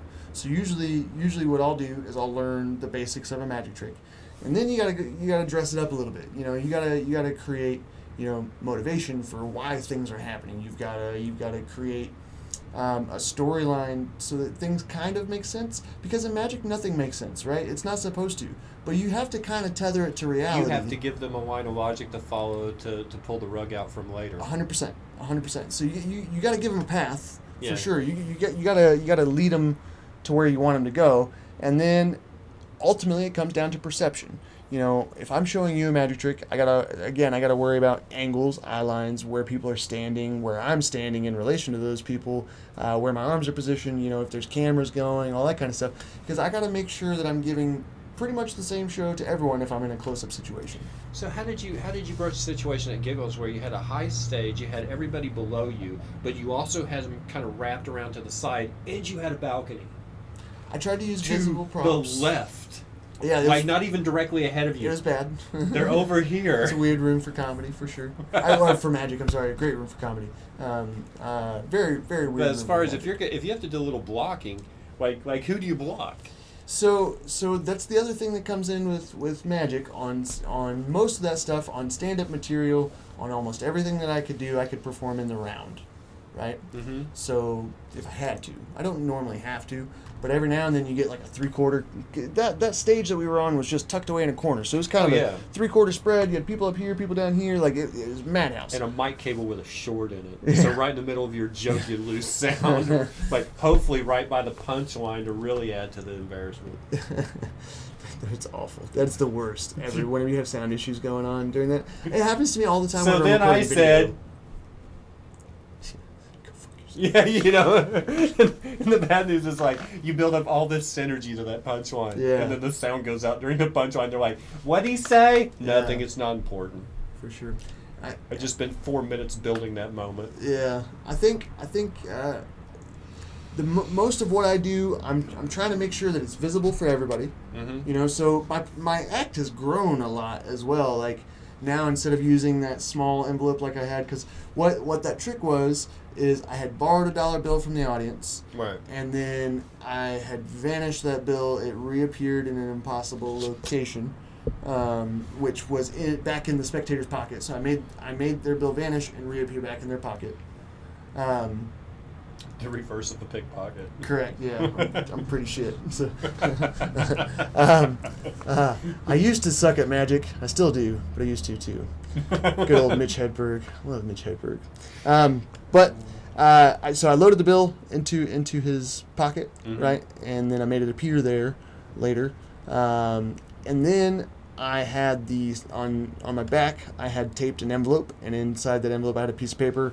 On the piece of paper, I had written down the serial number to the bill. Yeah, that was it. Yeah. Now, with that trick, I now do a very different version of it, and it's on a much larger piece of paper. If I was going to guess, the paper's already written. Uh-huh.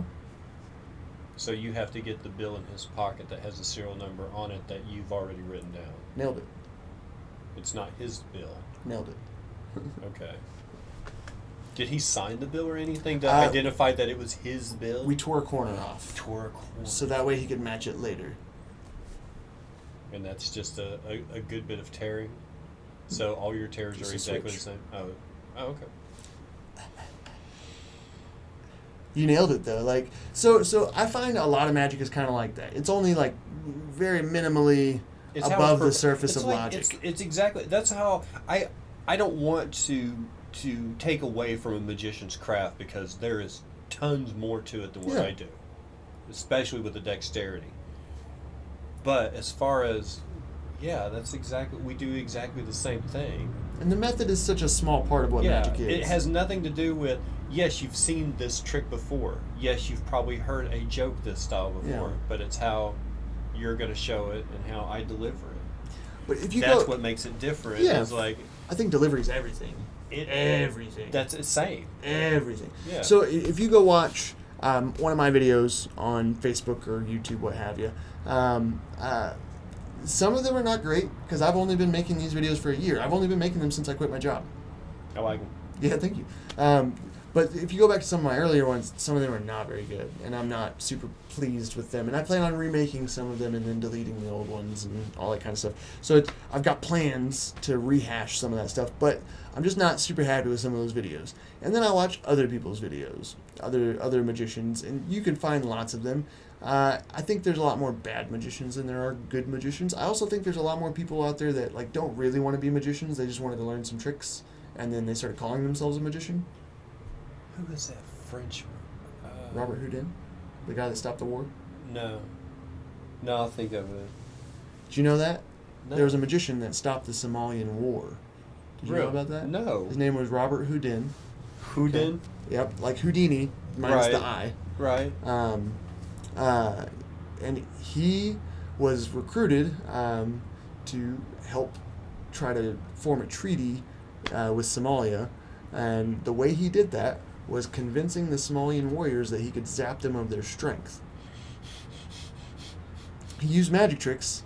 Why not? To convince them that so what he did is he had a chest on the ground, right? Okay. And he convinced a Somalian warrior that he was going to zap him of all his strength.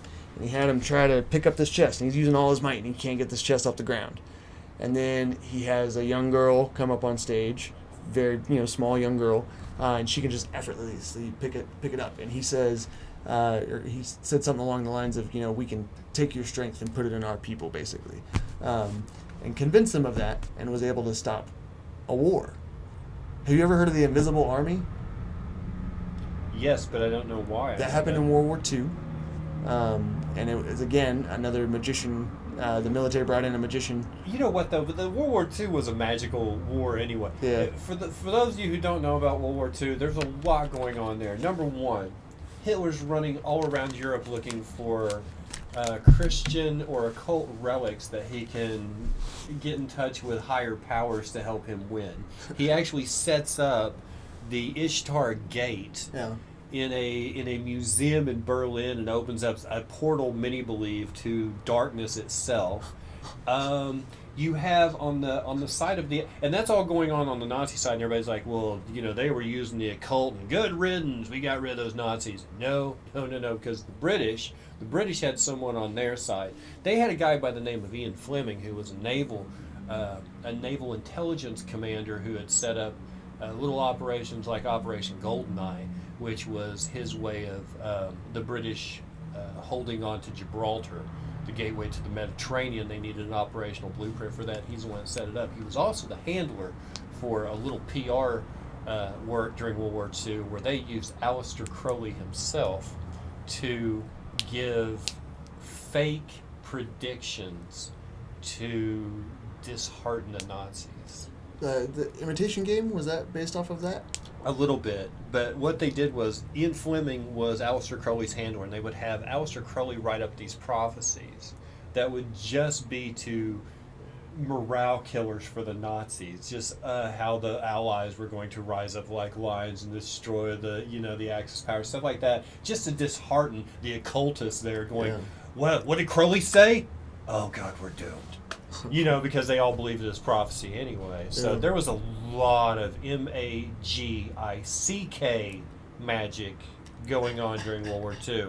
Loads of it. Well, the Invisible Army is no different. Oh, man. The Invisible Army was 100 people that a magician came in and was able to disguise the 100 people to seem like a full-on army of like over 1,000.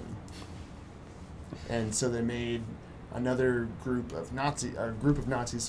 They cornered them and made them feel like they were completely surrounded and got them to surrender. But they weren't completely surrounded. I'm proud of you guys, by the way. We have been on for, I don't remember. We've been on for a few hours, no, about an hour and a half, and no one has brought up food. Thank you so much for dipping on the food. I hope corner. you're enjoying this conversation. I really do. Dude, it's magical. It's magical. Plus, I mean, generally this all gets stirred up because time of year. No, actually it doesn't, because in March they were still asking what people ate for Thanksgiving.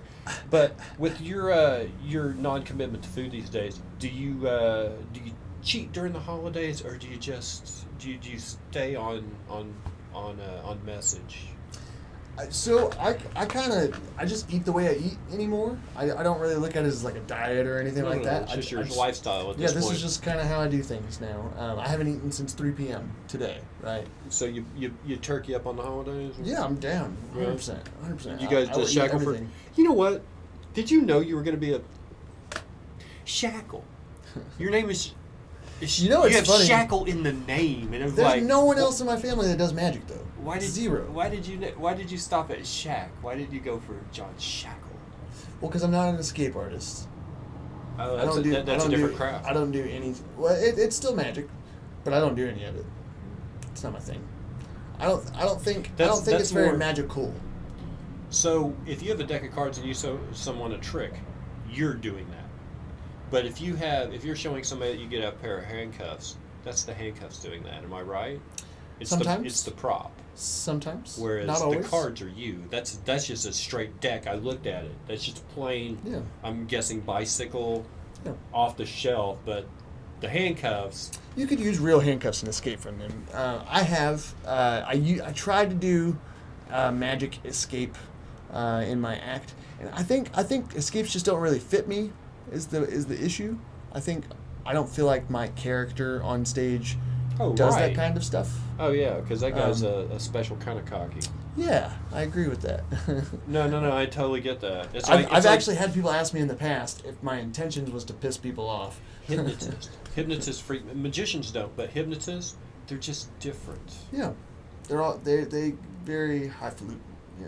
And when they talk to you, there's a different kind of attention that they give you. It's like, That's intentional. put my clothes back on, please. Yeah, that's all intentional though, because they're what a hypnotist they're also doing magic tricks. What a hypnotist is trying to do is establish authority. So whenever he establishes authority, just like if you see a cop in a police uniform, Totally. you're like, oh, that's a cop. What a hypnotist is trying to do is like, look into my eyes. I'm Yes. putting you into a trance. He's giving you the commands, and then the people are like, yeah, fuck yeah, trance, yeah. Hypnotists give off a little rapey vibe. Yeah, for sure. 100%. A little bit Genghis Khan. Yeah. Just a little rapey. Was that it? Didn't want to trigger the guy that lost 150 pounds. Yes, I'm enjoying the show. What does he eat for Thanksgiving? Oh shit. Cranberry sauce. Shawnee, Oklahoma in the house. So is that down south and east? Yeah, it's off Okay, of I-40. Okay, see, our family's vying in Salisaw and Gore. Okay.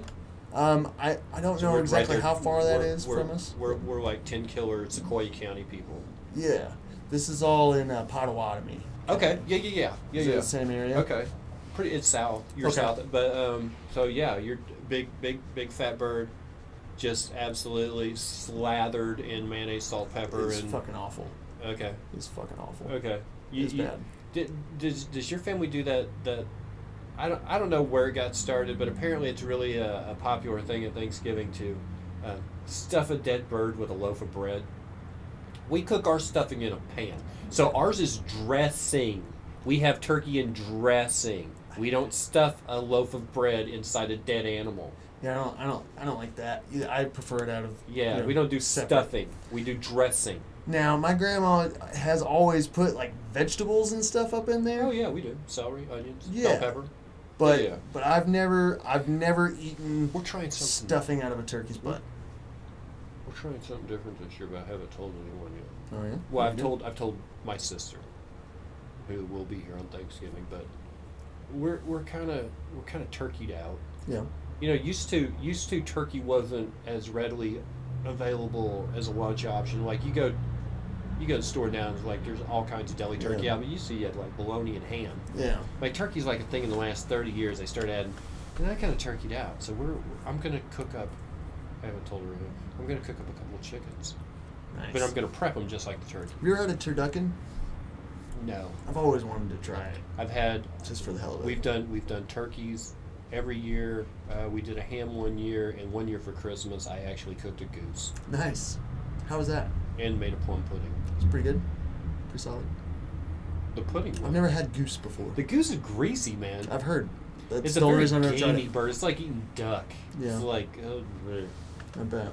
Yeah. Wait, British question. 4th of July, you kicked us out. Wait, hold on. Not a question for me. 4th of July, you kicked us out. Oh, no.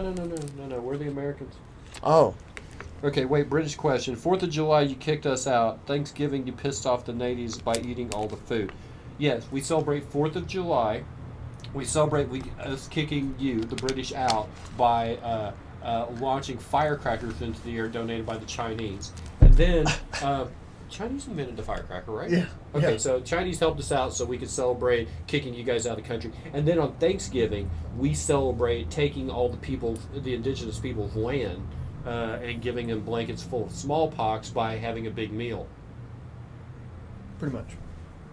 But I'm not worried about that because the next one on the calendar is Monday.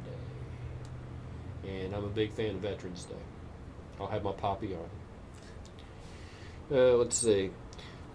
Turkey tastes dirty now. It does. It's I a agree little. with It's that. a little gamey. So we're gonna try to do a Thanksgiving chicken. It'll still be a holiday bird, and I Yeah. think that's important. But yeah, we're kind of. I think that'll turn out pretty good though. Are you still gonna like kind of do it traditionally? Or are you gonna? Yeah, just exactly how I prepped the turkey. Yeah. Only small. If we could find a chicken that could feed 8 people, which would be very unnatural, but I'm sure Tyson makes one. Probably. Full of one of those steroids genetically and- modified. Dude. They have chickens with heads cut off. They don't have heads. They have headless chickens. Tyson has headless chickens. There was a guy I went to, I was having some health issues, and he's a doctor's doctor. Okay. He's the doctor that other doctors go to. What do they call that? It's not a pediatrician, I understand. But like, No. He has a holistic practice. Okay. So all these guys that you'll go to, and they're like, what you need is we need to put you on, and they'll name some drug that they've got on their pen that they're signing with, and they put you on that. But when they get sick, they go to this guy. And I'm not going to give out any names, but he is based in Arkansas. His practice is very... Basically, he finds out what you have reactions and allergies to, and he just kind of gets you away from that, puts you on a regimen of things to get your body back in balance as far as the minerals it needs and vitamin it needs and blood. Anyway. Sounds like some Anthony Robbins stuff. One of the guys who he treats is an exec at Tyson who told this doctor, don't ever eat Tyson's food. Yeah. They have headless chickens. Did you know that? If the VP at Tyson says don't eat our chicken, I'm good with that. That's fine with me. I don't need any more. Man, Please, God, just show me a sign. Get out. Yeah. Any sign will do. Get out. Just one sign. Like, yeah, no. One exec from Tyson says don't eat our chicken, I'm good. You won't see me buying Tyson chicken. Yeah. And that, if you haven't seen that headless chicken thing, they've got these chickens that supposedly they just pump them with nutrients, and then they have another nozzle that comes out to expel. The shit that they let us eat that would not pass health and safety in any other country, like the what was that one Mojo? What was it? The meat glue. Meat glue. What is that? It's where they take it's how McNuggets are made. It's where they take all the parts of the meat, and there's a certain powder that they put on it, and they wrap it in saran wrap with this powdered stuff, and when they unwrap it, it's a solid piece of meat, and then that's how you get round turkey and round ham, and it's meat glued together, and it's not legal anywhere but here. Huh. And it may or may not cause cancer because everything does. Yeah. My deodorant causes cancer. McDonald's French fries, cancer. That was the thing. Whenever my mom passed, like that was October 24th, 2008. So, like 11 years ago, and everybody's like, "You need to quit. Your mom died of cancer. You need to quit smoking. Your mom died of cancer." It's like she never smoked a day in her life. Yeah. It could be in the McDonald's French fries. You guys don't know. Yeah. You don't know what causes it. Yeah. People. My mom was a Chase woman. She never smoked. She never drank. Cancer. Like you don't.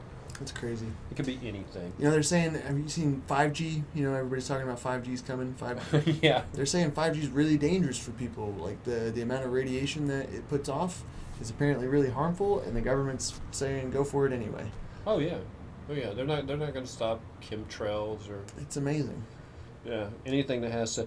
Okay, we are observing Veterans Day on the same day this year, November 11th. We have extreme pride in our veterans. We love you, too, Guyver. Oh, yeah, that's right. Veterans Day, Guyver, that's Remembrance Day in the UK. Armistice Day, 11/11/11. Let's see. Veterans Day, yay, that day makes me feel old and missing my shoulder. Guyver, I have a patron to this channel, and I always like to give him a shout out. Guyver, thank you for being here tonight. I know it's like almost 2 a.m. in the UK. Guyver is a regular Royal Army medic, formerly of Afghanistan and Iraq, lost his shoulder. His father was, or is, the pyrotechnics director and consultant on all the James Bond movies. So, that's badass. So Guyver had a car that he went out and bought when he was a teenager that his father didn't want him to have, so his father took it to work with him, and it blew up in The World Is Not Enough. Wow, that's fucking cool. Well, thank you for your service. I want to learn your skills. Let me show me your dad's skills. I was like, hey man, if your dad ever needs an apprentice, like a 48-year-old apprentice, like bam. That would be so badass. Oh man, just show me. I just want to blow something up once. One thing. On purpose, not by accident this time. I'm blowing stuff up on accident. That's magician problem. # magician problems. 12 mobile phones around an egg will boil it. Thank you, 5G. See? This shit's killing us. 4 will pop a corn kernel. That's dope. I didn't know you could do that. That's a good way to make popcorn. I'm so over. You know, we laugh all the time. There's that meme about. I think the government's. I told my wife the other day. I think the government's listening to us. Yeah. And then I laughed, and she laughed, and then Siri laughed, and Cortana laughed, and Alexa laughed. You know, because they're like, oh, I better hide my PIN on my phone. Why? They already have it. I'm Yeah. sorry. If you think your stuff is protected and sealed and your computer is nobody can get it, you're naive. I try to say things louder. They already have it. They're already tuned in. The government's watching this broadcast, and they tuned out about an hour ago. They're like, these guys. They don't like magic. I shot a Fiat Panda with a .50 caliber. That was fun. Badass, bro. I wish we had Pandas here. I think the closest thing we had to a Fiat Panda during that time period was the Subaru Justy, little 2-door hatchback. They were given away for about $5,000 back in the day. John, I'm going to close it out with this. Okay. We do a little game here. Okay. And it used to be, I was on a show called News Junkie. And what we would do is give us a chance. It was a panel show where we would make fun of the news as comedians. There's the host and 6 of us. And we would bring someone on stage. And we would give us, as comedians, a chance to do a little improv. So we would have to guess the person's name, where they were from, and a secret that nobody knew about them. And it gave us a chance to do a little on-the-spot writing, got the audience involved. Yeah. I do that, how we close out the show now, with the exception, this is how we tweaked it. If you saw yourself for the first time today across the street, what do you think that guy's name is?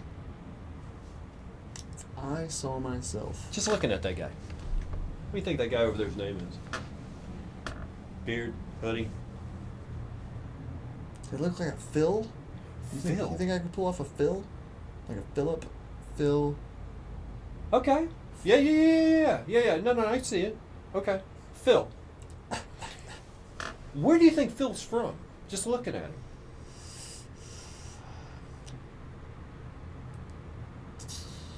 Juneau, Alaska. Phil from Juneau, Alaska. Okay, here's the important thing. This is the $20,000 question. What is a secret that no one knows about Phil from Juneau, Alaska? He's a jazz accordion player. Jazz accordion player. Huh. Phil from Juneau would do that Google gig for free. Oh, wait a minute. I missed one. How much would Google need to pay you to do a weekly magic show and they get your soul? Not much. Not much. He's a magician. They I'm already broke. sold his soul. Yeah. I need the money. If he was a musician, now I've heard a comedian that I've worked with before do this joke, and it was basically you have 2 choices if you sell your soul to the devil and you're a musician. Number 1, you have to either die when you're 27, or there's the state fair clause, where you can live forever, but you have to perform at the state fair every year. That's sad how true that fucking is. Oh my gosh. Wow. I didn't expect to get my mind blown while I was here. Wow. What's the magician equivalent to the state fair clause? Like, where do you guys? It's the kid's birthday. It's the magician. Like, you're a comedian. You're a magician comedian, or comedian magician. Bottom of the barrel would have to be kid shows, man. Clown magician. Yeah. Clown magician / clown. If you were a clown magician, I think that's. Here's the thing: if you go in and tell your parents, Dad, I'm a stripper and I'm taking off my clothes for money, your dad's going to be upset. He's going to be like, there's got to be something else you can do for money that's better where you don't have to degrade yourself. But if you say, Dad, I'm a clown at kids' birthday parties and I do magic tricks. Intervention? You don't even have to say intervention the clown part. Next. Yeah, you don't even have to say the clown part. You just no. You tell your father that you want to be a magician with your life and see how far you get smacked across the room. Nursing homes. Oh, nursing homes are the worst. Nursing home magician. I used to do that. I used to do it when I was a kid. When I was like 14, 15 years old, I used to do nursing homes. It was awful. 'Cause there's a lot of pervs that live in nursing homes now, and all of them just want to have fun with a cute kid. That's good stuff. That was actually it wasn't too awful. It paid okay. Mostly the escorting paid better, but. Oh, thank God, honey. I'm glad you told me you were a stripper. I thought you were a nursing home magician. No, I'm just I thought you were. dick. I thought you were a clown magician, but thankfully you took a noble profession. You take your clothes off for money, and it makes me feel so much better, sweetie. Hold these teeth, Sonny. Oh my God. Quarter behind the ears, showstopper. Nursing homes are rough. They are. Do you want to see one more magic trick before we go? Yeah. Okay. One more magic trick, and then we're gonna shut this off. Okay. Oh God, he has a rubber.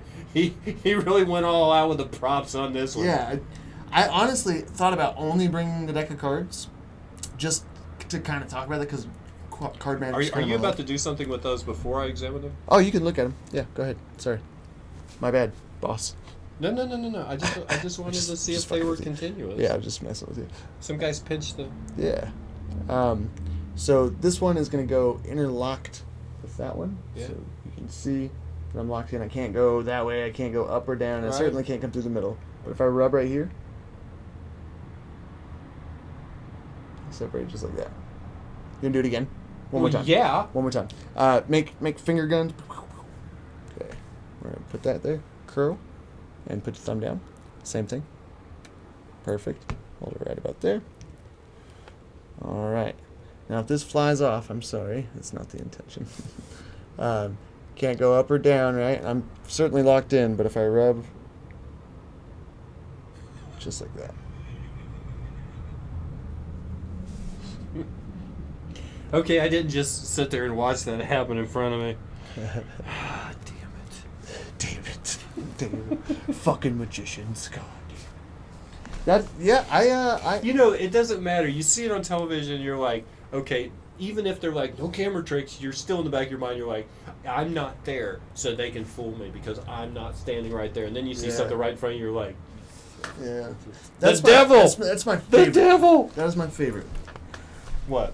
Showing people magic that they don't think is real. Whenever you take it out that possibility that it could be faked in some way, whenever that's gone, you're just sitting there going, that's a good trick.